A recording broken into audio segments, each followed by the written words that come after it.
Morgana have been celebrating 100 countries. They believe grown-up love gets better and more fun, especially for women. Everyone's smarter. They're not. It's all. Forget anything you were told about being too old or too late for love and adventure. Instead, get fresh new tips on dating, relating, and travel to exotic destinations. And best of all, call in for personal guidance, creating crazy, sexy midlife love in your life.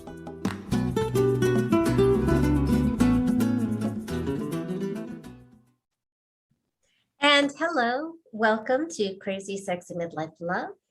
My name is Morgana. This is my husband, Devin. I'm still here. Yes, you are. But you're not going to be here in a few days. So what's going on with you, Devin? Oh, well, I am taking actually probably the first solo trip that I've gone anywhere in probably years. I'm actually going to my brother's memorial, which is a whole bag of worms. So there's a certain measure of sadness. It's a kind of a complicated relationship. So I'll be going to Chicago. And the only thing that I told my sister for sure, I mean, we're definitely, of course, we're having a memorial. We're going to have a family day. We're going to do some lovely things together.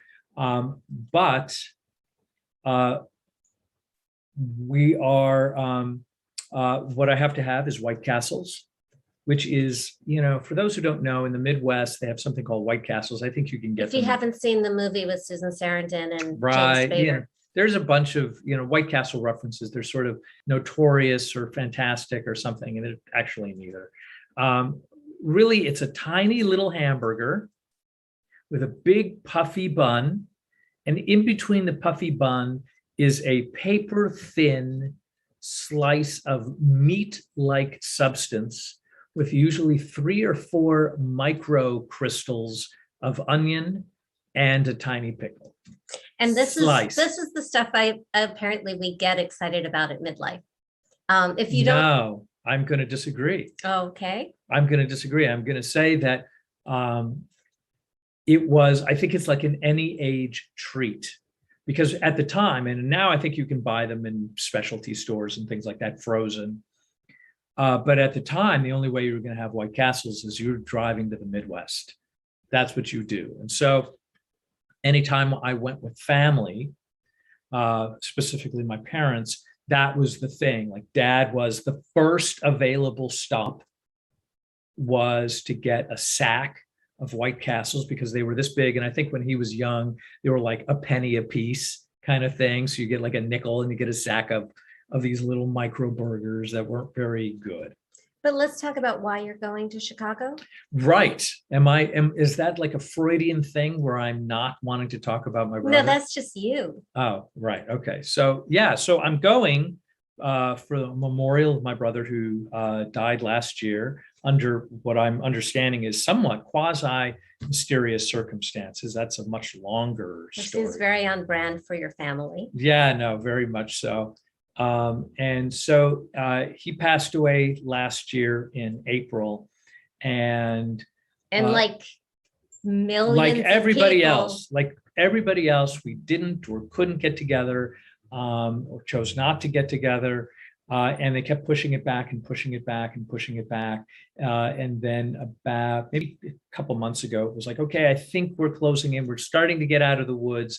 So let's plan for pandemic. exactly. Everybody's vaccinated. Right. Yeah. And that's kind of what happens. I think everybody's now vaccinated, at least in my family circle. And so we're going to meet at my sister's house, which is in the middle of, it's a tiny little dot of a town, but she's there, so it makes the whole town valuable.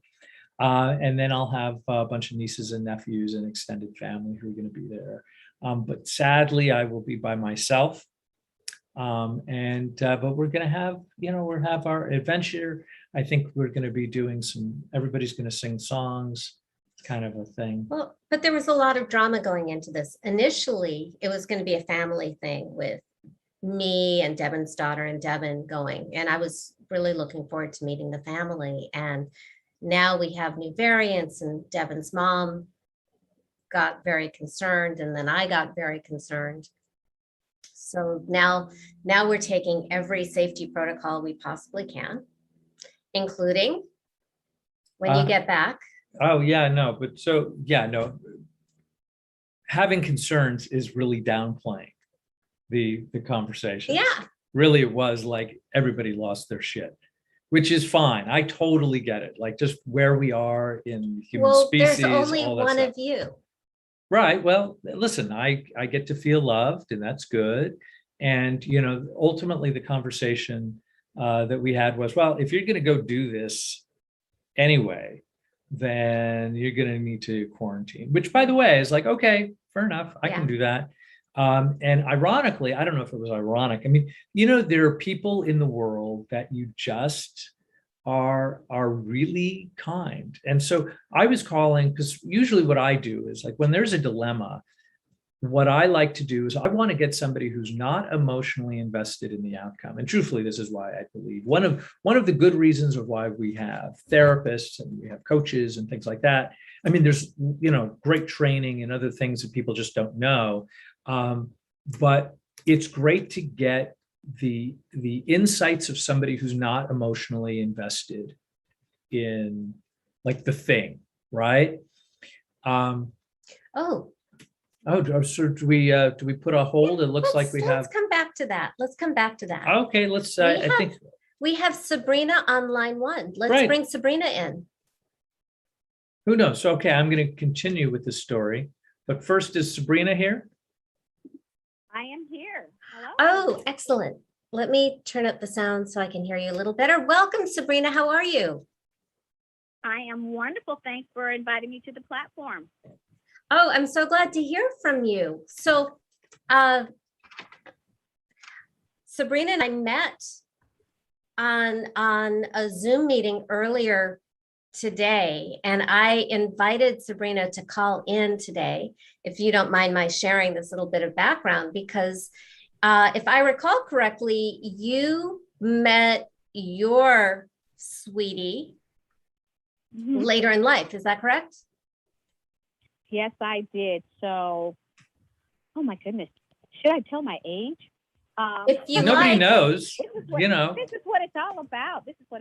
So I am 63 years old, and I am newlywed married for 5 years. Many blessings. Good on you. Newlywed married for 5 years. And so I met him, I guess, I must have gotten married when I was 58. We actually dated for a couple of years. And wow, I mean, it was kind of a shock to me that I didn't think that would happen at my age. I just thought there are younger women out there. Well, that's true. It is true. But there's also older guys out there too. And I think that we were raised to equate youth with value. And there's so much more that human beings need and bring to the table besides youth. Yeah, well, I mean, it's funny. I was raised in a house where my mother told these stories about, like she would be 19 years old and her parents were like, well, you're an old maid. Why are you not married at 19? And why are you not these things that you're supposed to be? And I think there was that thing that if you're not partnered up by a certain age, it was probably really uncomfortable. Well, and your mother also likes to talk a lot about keeping herself marketable. Well, that's a whole separate other kettle of fish that, maybe one day she'll share. But so let's get back to Sabrina. Yeah. So can I ask? So I'm Go sorry, ahead. were you going to ask something? No, go ahead. You're doing great. What I was gonna say is, this was actually a second marriage for me. Now, this is what's important about this story is because, there's a mindset about divorced women. I had children, so my kids were maybe 10 and 12 when I divorced. I thought my life was literally over because I was in my 40s, and I thought my life was over. I didn't even really know how to date. That's another thing when you're older is, how to attract someone, how to date. And so I just didn't even try. I really didn't even try. I wasn't looking. But a comment was just made a few minutes ago about value systems and making it not about, you're too old. I mean, you're not, why are you still an old maid, not married or whatever. And the focus is so much on getting married by a certain age that we miss those values. And so the person that I ended up marrying was my best friend. We just formed a relationship, a friendship that had really nothing to do with dating. I mean, did we go on dates? Yes, but the attraction was, I enjoy boating. Do you enjoy boating? I enjoy the beach. Do you enjoy the beach? Let's go to the beach. Let's go boating. And so we found ourselves just feeling the need of companionship and enjoying life together, which doesn't that make for a great marriage? Yes. Yeah, without question, it makes for, I think, an ideal marriage. I mean, was there a moment where, because if you're describing, hey, we have these things in common, we like the beach, we like boating, and that's wonderful. But was there a moment where it was like, oh, this is not just boating? Was there a moment where it was like, ooh, I like holding his hand, or whatever that might be? I mean, in fact, speaking of holding his hand, I have a longtime friend of mine who was basically, because I asked her, well, how did you know? How did you know he was the guy? And they were crossing a busy street, and he held her hand and sort of led her across the street safely. And that just filled her heart in a way that was like, yeah, that was little fireworks happening inside of her brain. That really struck her as like, ooh, this is a good guy. So what was the thing for you? And was there a thing? Well, yes, absolutely. There was a thing. So I was afraid, obviously. I mean, committing to a relationship, I was really enjoying the companionship. He was too. And your girlfriends, they're on cue. They're on point. They just notice everything. One of my girlfriends says, she'd already figured it out. She said, what's going on with you? Call him JP. What's going on with you and JP? I said, what do you mean? What do you mean what's going on? We're friends. And I was so defensive about that question. And that's when the truth came out. I'm like, wow, why was I a pincushion? Because there was some emotional commitment, and I was not really ready to go there, I guess. And that's when I realized. And so then, and that same evening, I circled back. I said, to my girlfriend, I kind of reacted a little weird with that question. And that's because I think there is more there. And this is what she said to me. I hope your audience is listening. She says, well, Sabrina, here's a simple equation. Can you imagine your life with him or without him? I stopped for a minute. I said, well, I sure don't want him out of my life. There's your answer. And that's when I knew this is the guy for me, because I can't live without him. That's adorable. I love that. And I know that when we're younger women, we so often, because we want so much to be in a relationship, those of us who do, that we have a tendency to date who the person could become instead of who the person is. And it sounds like you discovered that you really dug who the person was as he was right then, without needing to be changed.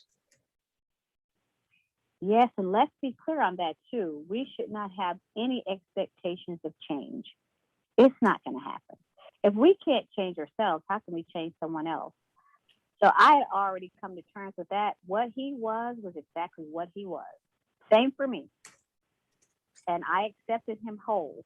Were there some things? Of course. You don't find a perfect individual, and neither, I'm not perfect.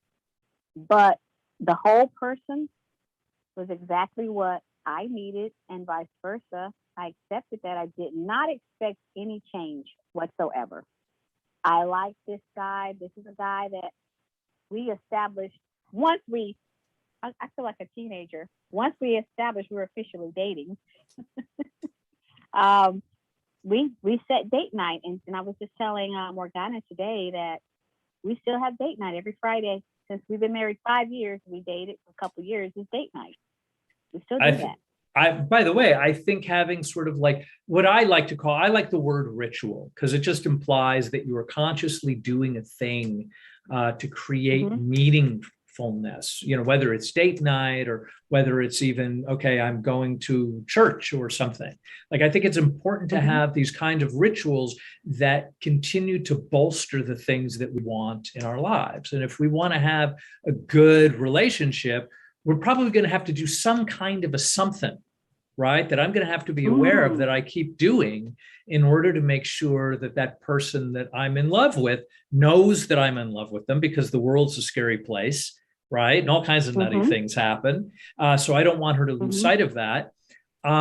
And that I keep reminding myself, hey, this is what's important to me. So I have to keep taking action in order to make sure that this thing, the relationship, I'm saying thing, not as a relationship, but I'm saying thing because it could be kind of anything. In other words, if you want to be a better guitar player, then you probably are going to have to practice.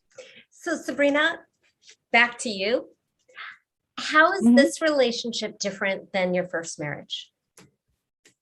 Well, first of all, we were young, and you and I talked about that earlier today. When you're young, you have butterflies in your stomach, and you aren't really picking a life partner. You're just experiencing relationships, and what is it like to dream about someone or to hold someone's hand, and I like grape soda, and you like grape soda, and so you're really not picking a life partner. And so that experience was completely different. We were growing up. I was in my 20s, early 20s. I think he just turned 20. We were young. And so our value systems were different. We didn't like quite a few things. There are things we did, but there are quite a few things we did. We just hadn't even established compatibility in our thought processes, decision-making processes.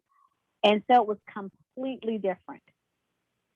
And this time around, I knew who I was and what I could offer in a relationship and what I was looking for.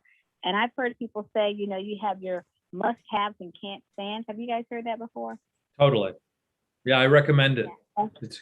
Yeah, and I did the list, and he made the cut. So, he made the cut, and he did it with me too. We talked about that, and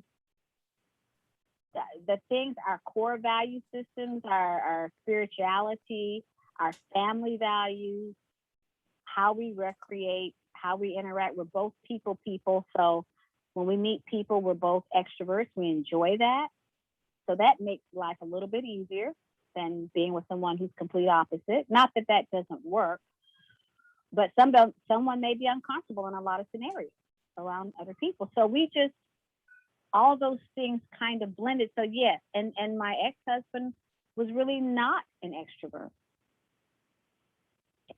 So that there was just a lot of things that if we'd have waited 10 years, I don't even know if we would have married, because we'd have discovered those incompatibilities. Yeah, well, again, what you said is really important.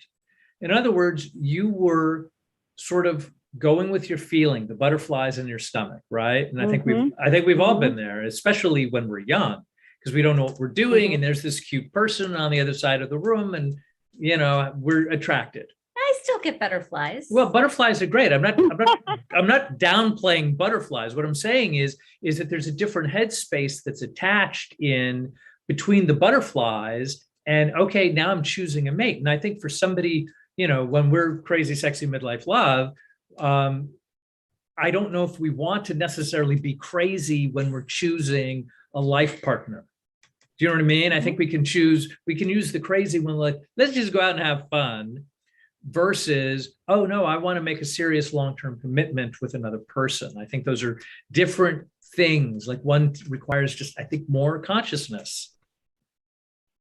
So can I ask you a question, Sabrina? Please do. So you describe this really beautiful moment where you're with your friends and you're like, oh my gosh, here's this guy. And maybe I'm, like all of a sudden this realization, like he's this great guy. Was there a moment where you with him transitioned from, oh, we're just two pals that are hanging around because we like the beach? Was there a moment of like, ooh, we're now moved, we've crossed the friend zone? Was there a moment, or was that something he always had in the back of his mind? Well, and that's a fair question. So once I came to that realization about me, now what about him? So I requested a dinner date, and I told him, let's go to dinner, but this is a different dinner date. There's some things I'd like to talk about. What is it? Well, there's just some things, because I needed to respect him, first of all. And I didn't want to assume we were somewhere that we weren't.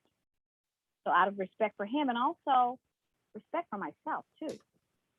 So we went to a really nice restaurant, and, we talked about all these things that we had in common, how much we really enjoy each other. And I said, well, I see a lot of qualities in you. We've talked about these things that I smile when I think about them. How do you feel about that? And, he I agree. So are you ready to take this to the next level? And that's a scary thing for a guy too. Now he's around my age. He's a little bit older than me. I'm 63. He's 66 now. So that's kind of nerve-wracking too. Yeah, no, it's it's wonderful. But it sounds like you made it as safe for him as could possibly be. It's impossible for me to imagine that he didn't already dig you. He was investing a lot of time into being with you. I think a man hearing that a beautiful woman thinks about him and smiles, he probably puffed up a few sizes in the shoulder when he heard that. Oh, see, okay. So I have to speak on behalf of men. Go ahead. We are dense. We are dense and thick and stupid. And I say this with love. I'm just saying that I believe that women tend to be far more emotionally equipped. Like they're ahead of the game. Their emotional intelligence tends to be higher. And so I could certainly conceive of, well, but you made me smile, and him going, oh, well, that's great. Well, let's go, like, let's order a drink now. Let's go play shuffleboard. Like I could see where that went, like in one ear, it connected to nothing in his brain and went out the other ear thinking, oh, well, we're still pals. I'm glad that I made her smile this time. So I'm curious. Right. So I want to hear more of the story. There is more. Okay. So I knew human behavior too, and haven't been married before. And I knew that when I left that restaurant, we both had to have an understanding. That was what I had in my mind. Because, women, you know how we are. And it was nothing manipulative. I just needed to know if we were on the same page. You wanted security. Being a guy, guys don't like to be boxed in a corner, or they don't like to be set up. They don't like that. And so I did not want him to feel that way whatsoever. I was comfortable that there was an attraction there. But now, was he ready to acknowledge the relationship and move forward? That was the question. Now, and what's the answer? Wait, no, I want to prolong the answer. Had he been married previously?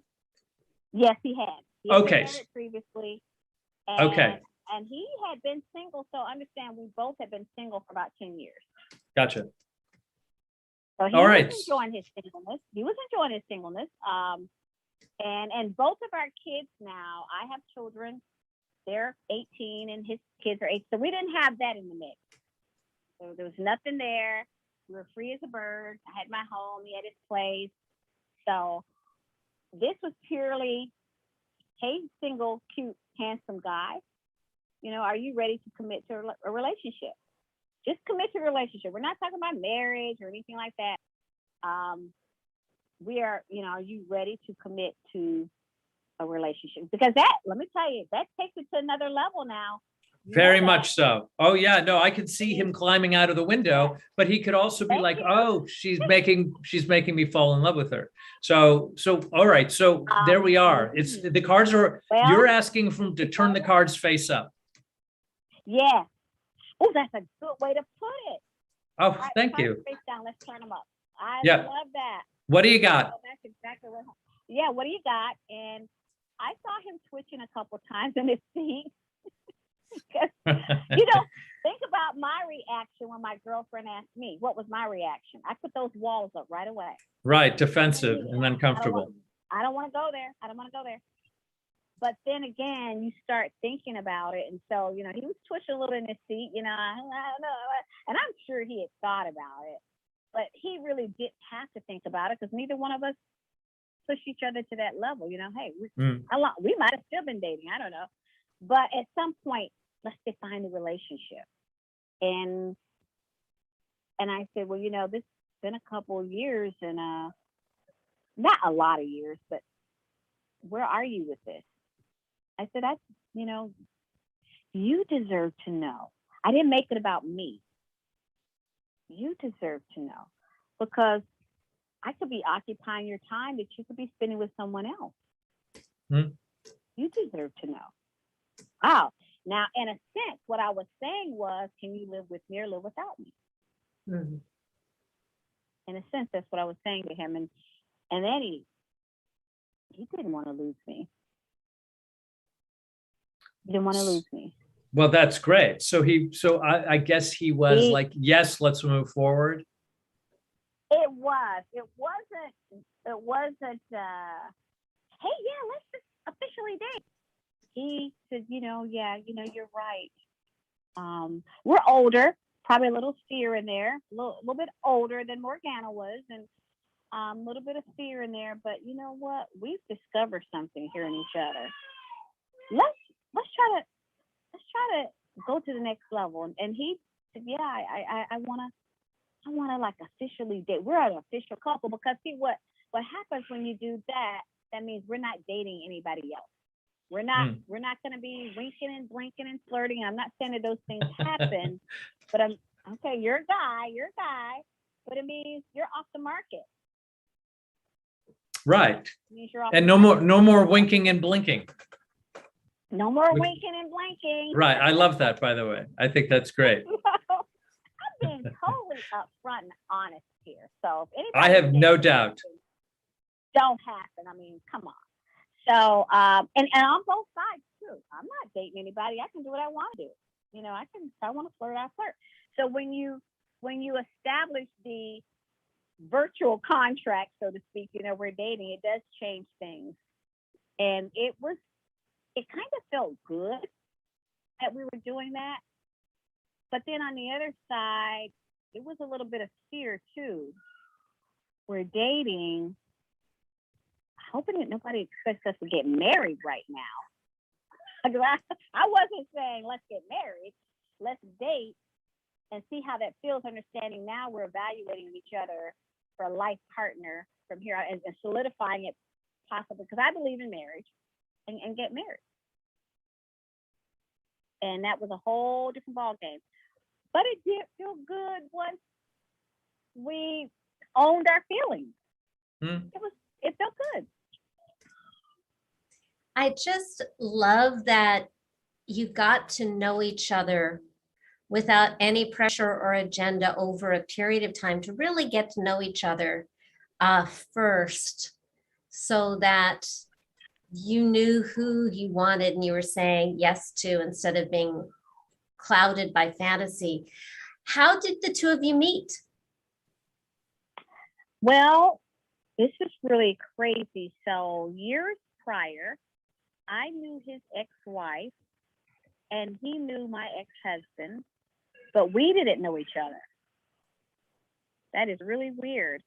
And so when I separated from my husband, I'm a religious person. I I didn't want to go to the same religious affiliate place that my husband was going to. So I just kind of closed. I pointed and clicked and chose a place to go to, and there he was. Mm. So after service, he came up to me. He says, "You're farmer's wife, aren't you?" And that kind of made the hairs in the back of my neck go up because I'm separated and not feeling too good about this guy. You know, I Right. go, what do you mean I'm fine? No, I'm not. And he was like, what did I say wrong? So it kind of started out like that. And I thought, why am I reacting to this guy this way? He hasn't done anything wrong. I need to start this process over. And I just said, hey, by the way, I'm so and so and so. Who are you? Let's shake hands, be friends. So we really started out like a friendship. Like, you know what? I get her. She's going through this separation with her husband. So obviously, I wasn't trying to date him. He wasn't trying to date me, which made it really nice because we really could be friends. And it became more of a support relationship. We started calling each other and talking on the phone. And next thing you know, we're talking quite regularly. And it just felt so good that I could talk to someone and not have any expectations. Morgana, does that make sense? I'm sure you probably, before you married, maybe there were expectations and there shouldn't have been or whatever. It just felt good not to have those things there. Does that make sense? Oh, absolutely. It just feels you had a real relationship before it was a romantic relationship. You had a heart connection. Yes. That's the best way to build a relationship. What do you adore about your husband? He wants me to experience life and try new things. And first time I went on a canoe trip, it was because he took me on a canoe trip. I swung on a tire from a oak tree over a lake because he had me experience that. I put a dive helmet on for the first time and a little oxygen regulator and did that for the first time. I put a wetsuit on for the first time. So he's all about life and experiencing life. And I know I'm always going to experience new things when I'm with him. And that's what I adore about him. So can I ask you probably a question that allows you to not be humble if you choose to? What do you think that you feed to him? What do you give him that kind of fills him and his life? A great listening ear, actually. That was the one thing he said, Sabrina. He says, you take your time with me and you listen. Because we weren't dating when we met, I could really listen to him. I didn't have to fluff him up and blow smoke and, romanticize him and, ego stroke, anything like that. And so I really listened to everything from business to family, what he really thought about life in general, just everything. And then he's into archaeology. So I wasn't into archaeology, but I got into it because it was important to him. He would bring these books over and we'd look at these books and he was able to explain all these things. That's like touching his heart. That is like touching. When I opened those books up and got into it and got into his diving and all of that, oh my goodness, that was the most important thing in the world. Because those were the things that were important to him. And I find all too often in relationships, when there's something that's really important to one person and you don't support it, you've just sabotaged that relationship. A man defines himself through his interests. There are a few things that you've said that I really hope our listeners are tuning into deeply. The first one was the variety of things that you do together. When you do novel things, it keeps the love fresh and alive. It also keeps you young and healthy and vibrant for a really, really long time. It's just new neural pathways, but it's also bonding you together, and it keeps the romance awake. trying new things together, and then they become your experiences together. That's why Devin and I get married all over the world. It's just, I loved so much everything you shared with the new things that you're trying, and like this richer life that the two of you have by virtue of getting to share these experiences together. And the other piece was just the deep listening and being open and respectful of his interests and curious about his interests without losing yourself, which is kind of that thing that we younger women did. Oh, you're into mixed martial art, violent horror movies. Okay. Well, okay, I'm going to say that men have the same capacity to lose themselves in their woman.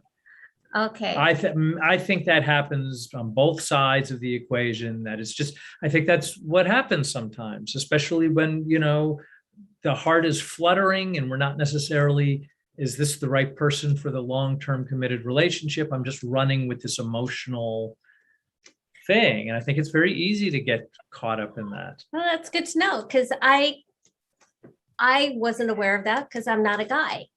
I was not aware of that either. Right? Yeah, no. I think men and women have enormous overlap in terms of consciousness, right? And the kinds of things that we think about. And then there's a gear that's kind of more man. And I think there's a gear that's a little bit more woman, right? And, you know, I think it can switch back and forth, but by and large, I think, and this is kind of a studies sort of thing, that, you know, men tend to be more interested in things and women tend to be more interested in community and other people. That's, of course, that's not 100% all the time, absolute, you know what I mean? In other words, you know, I tend to be more of the social butterfly between Morgana and I. I'm the introvert, by the way. Yeah, she's the introvert, ironically or Oh oddly my enough. goodness. Yeah, so, but she's a great pretend extrovert. She's really good at it. But Sure had me fooled. yeah, no, she's absolutely. But yeah, she's not. It's more my thing, which is, you know, that's fine. Like I accept that. But my point being, before we get to your point, and we have a couple of friends who broke up over the introvert extrovert thing, because that was a deal breaker for them. For us, it's like, oh, Devin wants to go off and do something. Bye, have fun. Yeah, see you when we get back. Yeah, that she doesn't want to go, which is fine. Unless he needs me there, and then I'm there. And right. So the things that might be intolerable for somebody else, it's just fine. He doesn't feel hurt or lonely that I'm not on his arm when he goes out to. And I'm not, it's not like I'm running to parties. That's no, for sure. Usually it's spiritual groups and stuff like that. Right. And I don't feel abandoned, because I know that his social life outside of me is what he needs to be the best man he can be, so that it like fills his tank when he comes back to me, but I fill my tank alone when I come to him, if that makes any sense to you, Sabrina. It does. And may I comment on that? Yeah, of course. Okay, so we have our own separate interests. Like for instance, he was out fooling with some boat today and all of this going on. I didn't go. I had too many things going on. I didn't want to go, but I took an interest. I called him maybe twice, said, how you doing on the boat? What's going on? Oh, everything good? That's fine. You know, and so we do take interest. You know, I don't have to be under him 24/7. Vice versa, I have a lot of community things to do. I'm an author. I'm always out networking. He does not go. He doesn't go. He'll go to one networking event here or there, but for the most part, but you know, he makes sure I get there. He makes sure I have everything I need when I go. He helps me unload if there's anything I take when I come back. So we support each other, but we don't have to be underneath each other. And there are some things that we will do alone that we're just really good at that the other person isn't. Like you said, Morgana, both of you have said that, but we support it, whatever it is. Honey, you got this. You know, hope everything works out great. What can I do to help you? And so we support each other. It sounds like such a great relationship. You had a point to make. I lost it. Oh, well, before you It went poof, poof in the air, just disappeared. Let me say one other thing, even for the audience.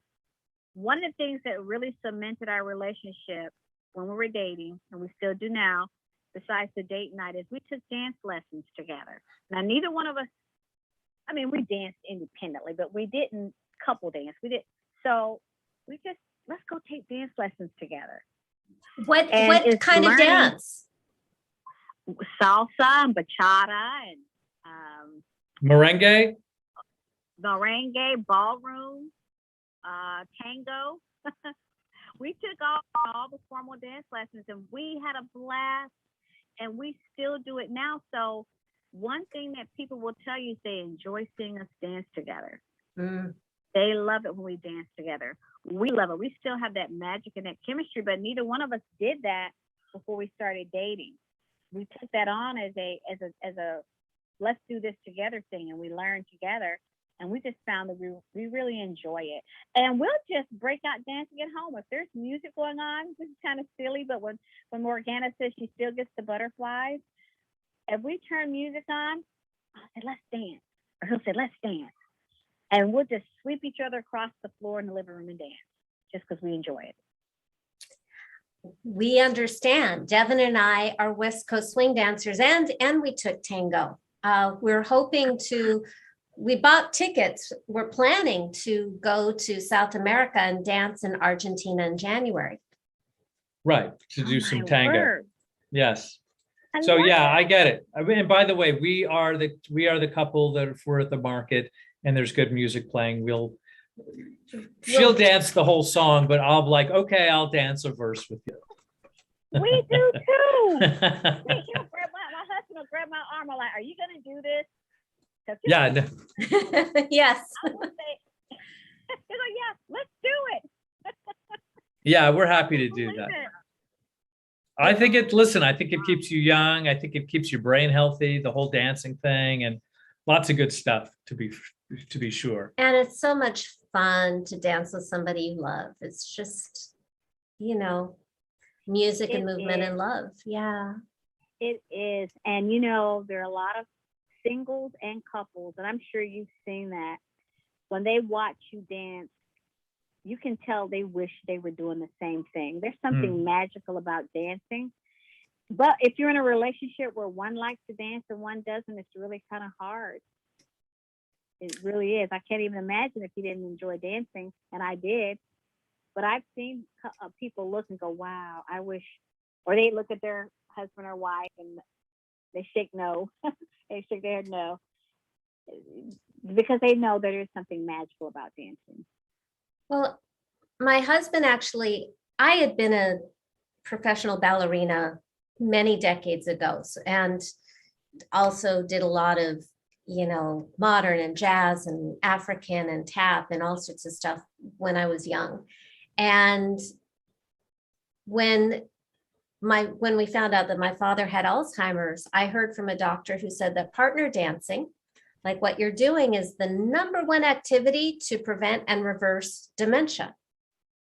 And I told my husband that, and he just took that in and went online and signed us up for dance classes. And Devin has no dance background at all, but not even a little bit. But it's that generosity. So like when we were going back to, like you said at the beginning of our conversation, well, there are younger women. That's such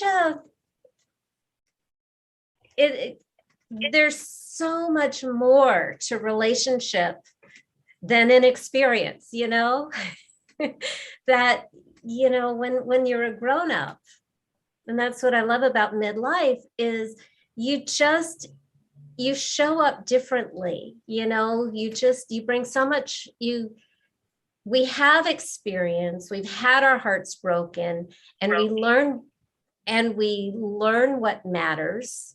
And from my experience, I found such better relationship ready men in midlife than I ever met when I was a kid, when I was in my teens and 20s and even my 30s.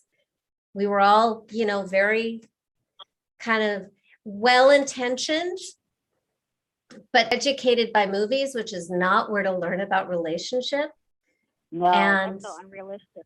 yeah, and I think hopefully we learn from what we've been through and we become better quality relationship partners with time.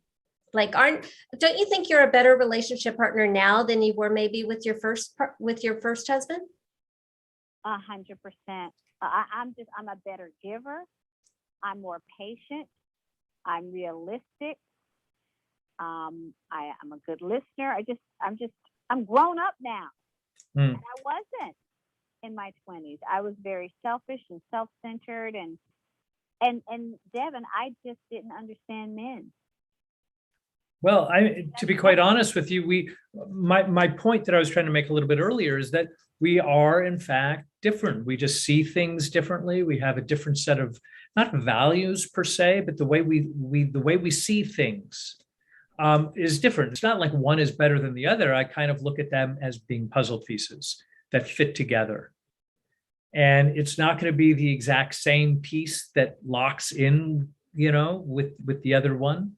There needs to be something that configures so they can kind of mesh and work together. And I think that's true. I mean, I guarantee you, because, I speak to men and women on a professional level all the time, and men don't understand women, and women don't understand men. And I think it's, one of the things that I talk a lot about is having an alliance with somebody that you're not romantically, nor will you be romantically linked with.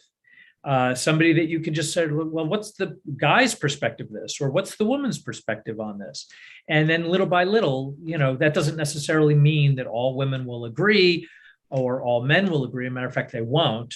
But it'll offer you probably a perspective that you don't have. Because I think what I know can happen, especially when your heart is on the line, is that you can jump to a conclusion. When I say you, I'm just talking about like all of us.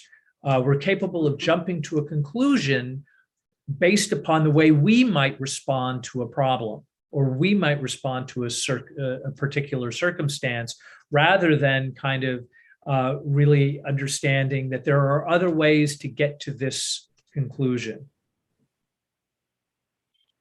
So that is so true. And what is the adage? Who is it? Men think and women feel. You've heard that? It says men. Oh, think yeah, of course. Women feel. Sure. And that's what they say. But I guess the truth side of it is, men, we are programmed differently, and women do tend to see things a little bit more on the emotion. We go with our feelings. A mother with a child, a mother with her sister, or mom. We do, and guys, they're the solution people. That's the men from Mars and Venus, whatever that book is. I've read it. So we kind of go from there. So men are programmed different. And when you're younger, in your 20s, you don't understand all that logic and science and how men think and women think. And that's why those are turbulent years and turbulent marriages, because you haven't learned those things about life and human beings. Yeah. And I want to put in there, because I also come from a family of women who just love science and math. And for the women who, and I was also raised on Disney princesses like that. That was my role model, my early childhood programming for relationship, and for a lot of us. Women tend to get punished and men too, for not fitting the kind of narrow gender roles. It's actually really nice to see. I think that we're shifting culturally to respect more diversity of people. And so for women who tend to be more analytical, they can be really punished and told that they aren't being or that they're being too masculine, and that's why you're single. And I actually think that it's just means that whatever you've been told of why you're never going to have a relationship because you're, and I hear this all the time, because you're too old, or you're too this shape of your body, or you're this personality, or whatever. It just means you aren't right for that person. But what makes you not right for the wrong person is actually what's going to make you more right for your person. You shouldn't have to squeeze yourself into a shape that isn't your shape. Because if you do, that was beautiful. Yeah. Nobody can love you if you're not pretending, if you're pretending to be what you're not. Powerful. May I ask Devin a question along the lines of what you just said? Yeah, sure. Devin, so, because I have a couple of single girlfriends, they're in their 50s now. And so quite naturally, if you're, 50s, if you learn to take care of yourself, you could be perceived as independent. And I've heard comments from some men, well, nobody's going to want you. You're too independent. But Morgana said, maybe that's your strength. Maybe that's your personality. Maybe you're programmed with that math and science skill, and maybe that's you. So how do women deal with that? I mean, should they feel no guy's going to want them because maybe they're a little bit sharper in this department? Or yeah, I already have your answer. So here's the thing: if your strong, independent women friends who are in their 50s pretend that they are not strong and independent, they will be attracting men who are looking to potentially caretake them. And that's not what they're looking for. They're looking for somebody who's going to fit their strong, independent nature. It's as simple as that. And so what that means is, here's the thing. I'm not looking like, I married this one person. I'm not looking to marry a consensus of women or a group of women or an idea of women. I'm looking for the one right woman. So I think it's fine that some people like, well, they're too strong and independent. That's fine. And they're not for the person who made that comment. They are for the men who are in a place emotionally and spiritually to work well with somebody who's a strong, independent woman. I know, I'm right. Like, I'm fine with it, whatever. Good. I'm married a strong, independent woman. So it's like, it's not a problem for me.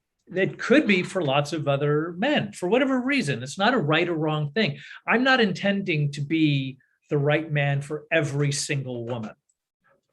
Right? That'll load off my wife's mind.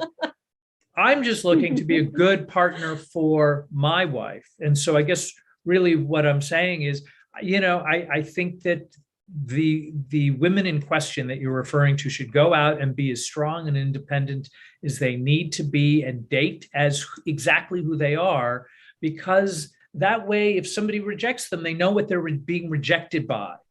Right? If it's not the right compatibility. But if they're going out into the world and being completely transparent and honest with who they are, that person who they're looking for is more likely to see them just as they are in the right way. Should we talk about the multitude of men I turned off by being myself for years? And that's fine. You know what I mean? It made me available for the right person.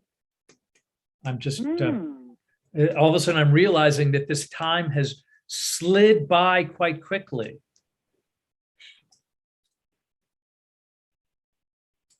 Are you looking at? Yeah, I'm not seeing anything. What are you saying? I'm pointing at the clock. Yeah, fine. I can see the clock too. Yeah. We haven't heard anything from our producer. Keep going.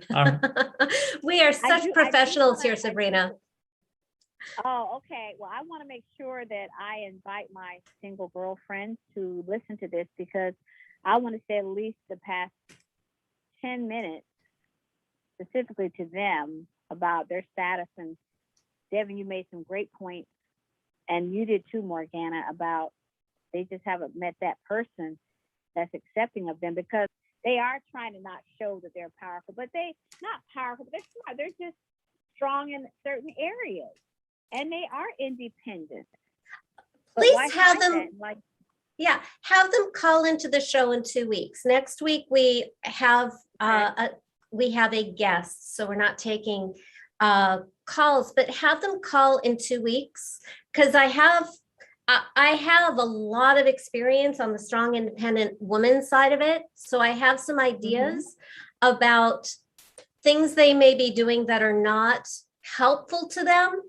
But at the same time, it's really, really important for them to not tone themselves down, to actually be themselves. So it's just, dating is just like business. Just like if you want ideal clients, or you have to be willing to repel the wrong people so that the right people can find you. And that's so true in love. And the things that it's so funny is Devin and I were dating, and I would learn more and more very specific things about him that might make him wrong for other women, but made him more right for me. Like his interest in, the stuff. I mean, again, we're all a little bit different, and I think we get to accept that. And I think part of the problem is that we go out into the world, and there's some sort of a general imaginary idea that we need to be a particular way. And that particular way, like, you're not going to be able to please everybody all the time. You're just not. And so we're not looking to do that. Please yourself, get to know who you are, get to know some of your strengths, learn some of your weaknesses. And if you want, go work on those, or not, or whatever, go out into the world and enjoy yourself. And I imagine that being your best self will give you an opportunity to attract your best partner. And I also think from my own personal experience that how I showed up on dates told me a lot about who I was with. Like, I was way more braggy with the wrong guys. When I met Devin, I did not feel like I needed to impress him with my business success and blah, blah, blah, blah, blah. Oh, because that's a very interesting comment. Why did I do that? No, I don't remember. Well, no, because I mean, here's the thing. I think a relationship, we already know that relationships are challenging to some degree, but I don't think they're intended to just be hard. I think they're supposed to be easy, but we have life difficulty that we go through together. But I think for the most part, I think it's supposed to be easy that we're together. And I think we're supposed to be compatible and comfortable, and you know, that idea of being who you are. So it looks like we're just about out of time. Thank you so much, Sabrina, for calling. Yeah, you were totally fun. Made the call. We'll have to follow up on the story that Devin was telling in the beginning. On the other side of it, right. You were so much more interesting. Way more interesting. No, but it's a good story, but that's, you know. We'll get back to it in a couple of weeks if we remember. So what do we do? What are we up to now? What's the next thing? What's happening next week? Next week, we have a great guest, Coach Evan Mark Katz. Oh yeah, no, he's good. You're gonna love this episode, and also a really good one for your friend Sabrina to tune in. But still, have them call us in 2 weeks, because there's nothing more fun than having a conversation. So thank you, Sabrina. Thank you. Thank you so much. I really enjoyed it. Yeah, no, we did too. Thank you so much, Sabrina. And the show will be back next week, 5 p.m. Pacific time. Crazy Sexy Midlife Love. We have our guest, Evan Mark Katz, next week. And then in 2 weeks, we'll be live again, talking to amazing people like Sabrina and anybody else who wants to call in.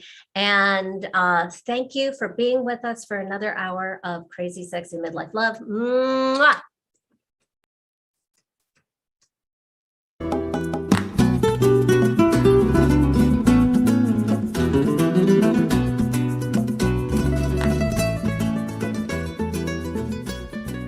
Thank you for listening to Crazy Sexy Midlife Love. Please sign up to join our free love family at crazysexymidlifelove.com to get alerts to live shows, call in and ask questions, or just listen in. And ladies, don't forget to download Devin's free ebook, Women Are Smarter Than Men and Other Secrets Marriage-Minded Women Need to Know. Also available at crazysexymidlifelove.com.